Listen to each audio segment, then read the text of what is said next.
বিনিয়োগকারী বন্ধুরা, আসসালামু আলাইকুম। আশা করি আপনারা ভালো আছেন। এখন আমি ইন্স্যুরেন্সের একটা আপডেট অ্যানালিসিস দিব। দেখেন, ইন্স্যুরেন্সকে আমি দেখাছিলাম আপনাদেরকে একটা নির্দিষ্ট প্যাটার্নে, একটা নির্দিষ্ট শেপে তার এই ভলিউমকে মুভ করাতে, এবং একটা দারুণ একটা হিসাবের মাধ্যমে ইন্স্যুরেন্স এভাবে কমছে আবার বাড়ছে, আবার কমছে আবার বাড়ছে, এভাবে আগাইছে।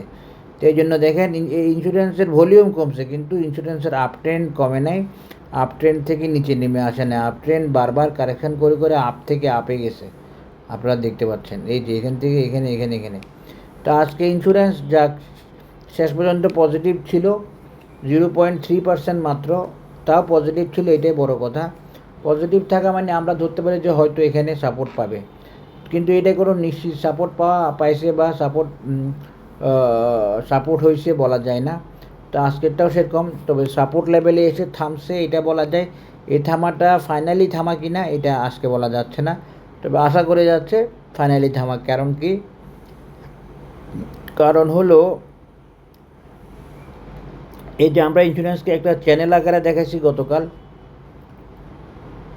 এই যে চ্যানেলটা, এই চ্যানেলটা মধ্যে ইন্স্যুরেন্স আসে এবং এই চ্যানেলটা থেকে বের হয়ে যায় নাই আজকে, এবং এই চ্যানেলটার মাধ্যমে ইন্স্যুরেন্স তার আপ ট্রেন্ড বজায় রাখছে, এবং এটা আসলে আপ ট্রেন্ডে থাকা একটা সেক্টর এখনও, এটা বলা যায় খুব সহজেই স্বাভাবিকভাবে বলা যায় যে একটা ফুললি একটা আপ ট্রেন্ডের সেক্টর, এবং আপ ট্রেন্ডে আসে, মাঝে কিছু অ্যাকুমুলেশন ডিস্ট্রিবিউশন করে সামনের দিকে যাচ্ছে এই সেক্টরটা, সেটার নাম কি? Insurance sector. এখন আমি যদি এই আপ ট্রেন্ড ইন্স্যুরেন্সটাকে একটা মেজারমেন্ট দিই, তাহলে আমি দেখতে পাই নেক্সট রেজিস্ট্যান্স কত। নেক্সট রেজিস্ট্যান্স হলো আসলে 63। এটাই হলো নেক্সট রেজিস্ট্যান্স 63।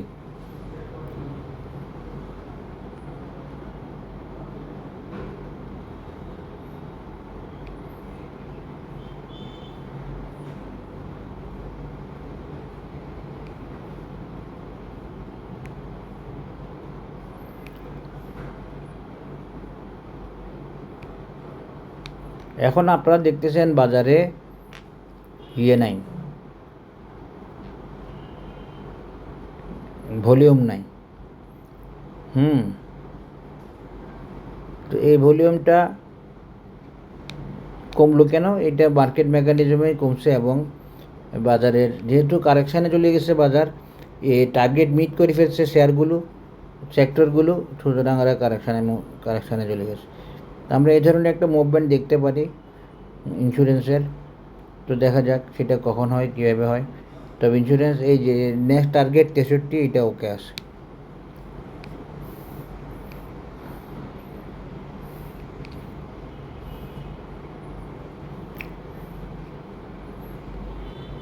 আমরা যদি একটু ইমা দিয়ে দেখি,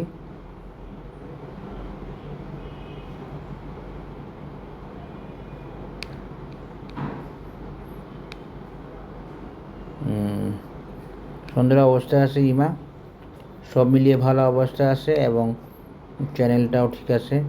এই চ্যানেলের ভিতরে থাকলেই আমরা একটা ভালো গেইন করতে পারবো, এবং এই চ্যানেলের ভিতরে থাকলে আমরা হয়তো ইন্স্যুরেন্সকে 72 পর্যন্ত দেখতে পারি যদি এই চ্যানেল মেনটেন করে থাকে।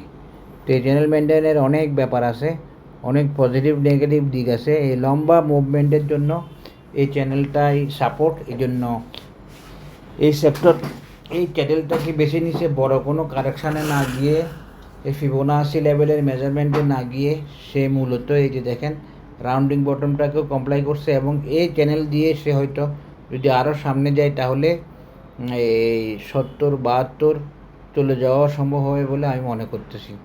অন্তত 62-র ব্যাপারটা ওকে আছে, তবে ইন্স্যুরেন্স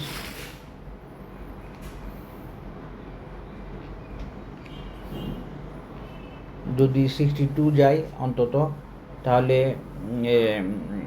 তার যে ইন্স্যুরেন্সগুলো টার্গেটে যায় না সেগুলো টার্গেটে যেতে পারবে বলে মনে করি। তো আজকে এখানে শেষ করছি। ইন্স্যুরেন্সের আর বেশি কিছু নাই কথা, আর যে কথাটা আছে সেটা হলো এরকম,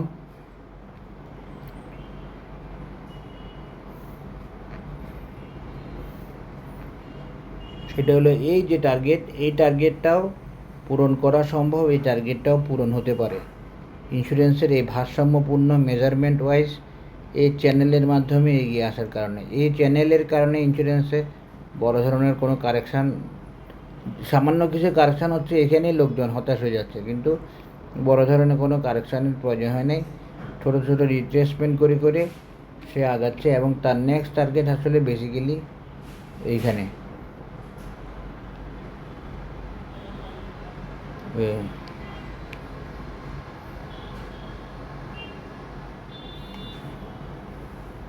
এইখানে এটা কত, এই 72 লেভেলটা, এখানে পর্যন্ত ইন্স্যুরেন্স চলে যেতে পারে through this movement, this channel. এই চ্যানেল বা এই ট্রেন লাইন, ট্রেন লাইন না, এটা চ্যানেল। এই চ্যানেলের মাধ্যমে ইন্স্যুরেন্স হয়তো 80-82 না 70-72 চলে যেতে পারে এবং ইন্স্যুরেন্স আসলে সেই পজিশানে আসে, সেভাবেই আসে। আপনারা কারেকশান দেখে ভয় পেয়ে যাচ্ছেন, কারেকশান দেখে আপনার শেয়ারটা ওরা ধরে নিতে চাচ্ছে আপনাকে পেনিক দিয়ে। আপনি যদি সেল দিলেন তো তারা শেয়ারটা নিয়ে নিল, ব্যাপারটা এরকম। কারণ তারা জানে যে সামনে আরও যাওয়ার পথ আছে, সামনে আরও যেতে হবে। এটা হলো ইন্স্যুরেন্সের আপডেট, এটা দিয়ে আমি দেখালাম আপনাদেরকে। এটাকে আমি এখন ফিবোনাচি দিয়ে যদি দেখাই উইকলিতে নিয়ে গিয়ে দেখবেন আরও মজার জিনিস দেখবেন আশা করি। এই যে দেখেন, ফিবোনাচি দিয়ে টানলে আমরা 72 বরাবর একটা রেজিস্ট্যান্স পাই। এই যে দেখছেন 72 বরাবর একটা রেজিস্ট্যান্স পাই, যেটা আমাদের টার্গেট লেভেল। এই যে 72 বরাবর,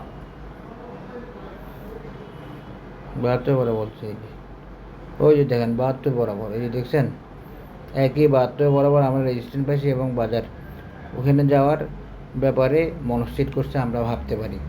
এই যে দেখেন 72, এখানে একটা ফিবোনাচি আছে, 62তেও একটা ফিবোনাচি আছে। এই 62 এবং 72 এই দুইটাই নেক্সট রেজিস্ট্যান্স বা নেক্সট টার্গেট। এখন একটা টার্গেট মিট করছে, ওই টার্গেট মিট করে ইন্স্যুরেন্স কারেকশানে আসে, কারেকশান শেষে ইন্স্যুরেন্স আবার উঠে আসবে আশা করি ইনশাল্লাহ।